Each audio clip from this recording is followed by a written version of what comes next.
huge day in the Premier League with Sean Dyche and Thomas Frank sacked on the same day as Tottenham and Nottingham Forest boss, and of course, both the replacements of Ange Postecoglou at those clubs. David Weiner from Football360.com with you, with Erik, Paartalu and Daniel Garb reacting to this news. Erik, we'll go to you first because you are a former Ange Postecoglou player here in the A-League. Yeah. What do you make of that news today? Yeah, it's frightening, really. I don't know how anyone would want to be a manager, particularly at that top level. It's almost like, the payouts are pretty decent. Give you a lot of money to go and do things, but it doesn't justify or make or vindicate anything about what Ange has gone through, because everything's on a different case-by-case basis. The only thing it's said to me is that management is completely fickle in the English Premier League and across the world, but it just goes to show you that, I think for Ange, now moving forward, he can kind of leave those chapters away from him, because it looks as though those two clubs are absolute shambolic in terms of having someone, keeping someone, having patience in someone. And now I think from what Ange has learned this year, he cannot start the season if it's not from the beginning in the pre-season. And he will come back into management at some point. It's Australia Day in the Premier League. We were able to wave the flag again for the first time since Ange has departed. The Forest thing's separate. I mean, Ange admitted himself that he went into Forest too soon after Spurs. He said that on the record.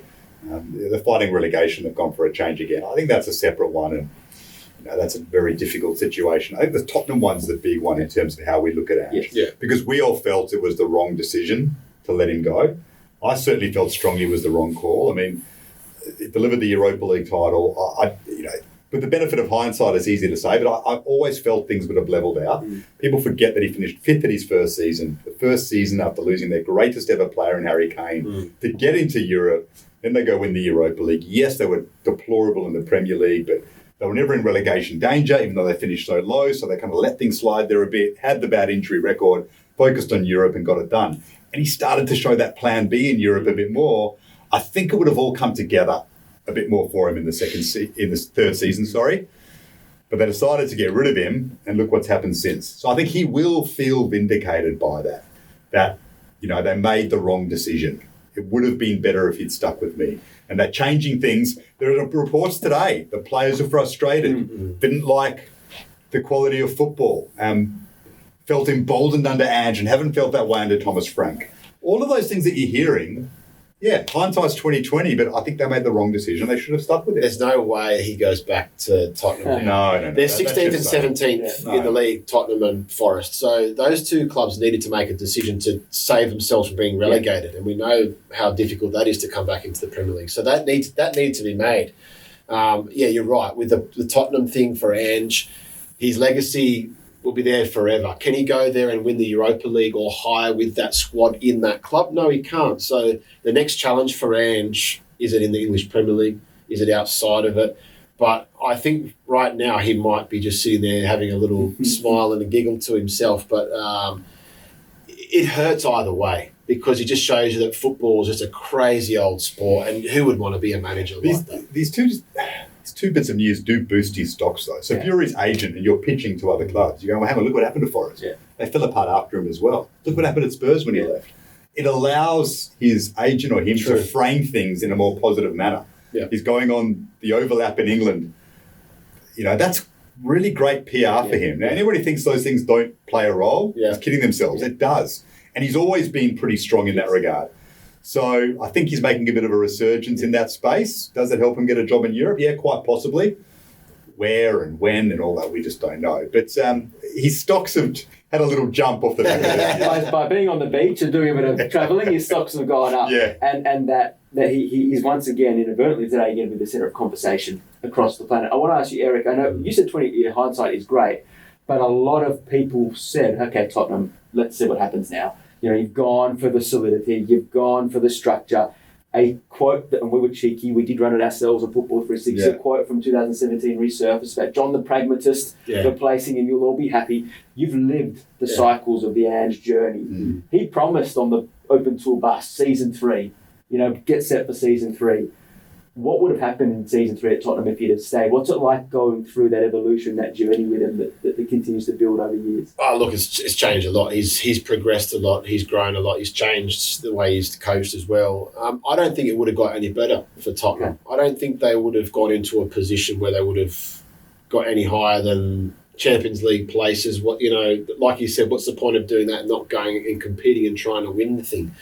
I think they don't fall down to that position where they are now. They're not going to be in 17th. They would have been pushing themselves further forward up the table. Do they have another trophy in him?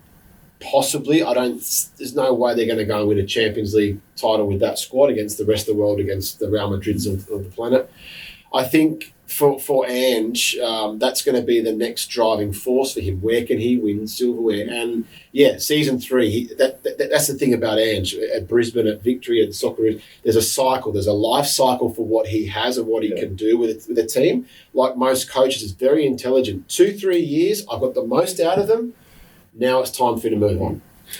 Yeah. With what happens next with Tottenham, the names that I saw come out today, so Tim Sherwood, I saw Harry Redknapp, and then obviously the links with Mauricio Pochettino. Realistically, this does not reflect well on the club at all. 2 wins from the last 17 games, the 2-1 loss at home to Newcastle, the final straw. Some of their attacking metrics are absolutely putrid. They have to be mindful they're not playing in the Championship next season. So what do they do to stop that now? Oh, they've got to find a way to eke out results and just stay in the league. Because, mate, West Ham are coming. Yeah. Burnley had a great win this morning. Forest are falling away as well, but they've made a change of manager. Does that get them going? They are panicking at Spurs for good reason. That we could get sucked into this and land up in the Championship. Because West Ham are no mugs. If they get on a run, they can jump out of there in 3-4 weeks. If Tottenham don't get it right, they had to make this call because of that. But the way they're playing, their fans are seriously fearful that they're trying to find a way to stay in this league in the last month of the season. Yeah. Sean Dyche from Nottingham Forest to Tottenham to save them from relegation. Well, that's their first. There's got to be managers that'll still be attracted to it. De Zerbi, they'll have a crack at Alonso. De Zerbi would be a wild one to go with at this point of the season. No, you won't. Right now, you just find a manager to get you through it, and then you rip it all up again and get someone for the future. De Zerbi, they'll have a crack at Alonso for that, but who knows where he'll land up. Liverpool will obviously be the big watch if it doesn't improve massively under Slot the back end of the season. Still think he's in a great spot to stay on for next season. But yeah, they just got to find a way to stay in the league right now. They do, and I think hold out for Pochettino after the World Cup. It's interesting though, because I was having this discussion with someone today. Can Poch commit to Tottenham when he's managing a country the size of the USA to home World Cup? No, it has to be after the World Cup. Yeah, but the World, if they go far and it happens sort of mid-July and all that, Spurs might go, this is getting too late for us. Yeah, I know what you mean. It's an awkward one. Yeah, interesting. Now, Ange Postecoglou hasn't been sacked today. He hasn't got a job today. He's just been in the news today. But we might as well talk about it to end this off. You mentioned a little bit what next. What do you think he is plotting? Is the Premier League the holy grail? Do you think he wants to try something else? I'd love for him to try something else. I mean, who knows what he's thinking and what his ideas are. It seems as though he's still hanging around the UK doing a little bits and pieces because he wants to get back into the market. The Liverpool jobs always come up. And we know that I think it's still maybe another move off getting in that conversation because we sit here in Australia and go, he loves Liverpool, he should get he's another move away from that, in my opinion. Does he go to a Germany? Does he go to an Italy or a Spain? I'd love to see him get away from the UK, but his worry is going away from there, getting back into the Prem. Yeah, I think he can go to a Germany or Holland where there's no language barrier, although that didn't bother him in Japan, where maybe his style will suit a number of clubs, do really, really well over a 2-year period, and then have another crack at the Prem. I think that is a plan, that is a realistic one for him, but everything's got to happen in the next couple of years for that to be the case. I think, unfortunately, because of the Forest move, his chances of getting back at a high-level Premier League club are slim. He's going to have to go sideways, or one step back to go 2 steps forward again. And I think it's possible, but everything's got to be right over the next 2 years with the next move. After that, who knows? We'd love to see him involved with Australian football again in the future. Once Popper's had enough of it, coaching the Socceroos or managing the Matildas, who knows? Why not? But whether he'd want to or not, it was just staying in Europe, enjoying himself in Greece is the other question. Yeah, it was good to see him and a bunch of luminaries at the Melbourne Derby before I think it was Christmas. But just one other thing to end off here is the perception and the commentary around Thomas Frank's sackings was very interesting. I know you had some thoughts, Garby, when Postecoglou was sacked about the perception of him in the media, in the public, amongst fans, or social media. It was different, wasn't it? Yeah, it was a little bit. I mean, no, I think Ange actually was, because they'd won the Europa League, was discussed in a far more positive manner than Frank has been. Right. And I've got mates in the UK who are Tottenham fans who they were undecided after the Europa League. They weren't sure. They said, if Ange stays on, I'm okay with it. But if they let him go, I can understand why as well. No, they've been unequivocal. Frank has got to go. This has been the worst manager we've seen in our time, the worst football we've played. And Spurs have had a pretty checkered Premier League history. So, no. I think, but maybe from the media, he's had a few, like Henry Winter I've seen, has been very positive on Frank. Now, maybe they've been buddies and texting, who knows.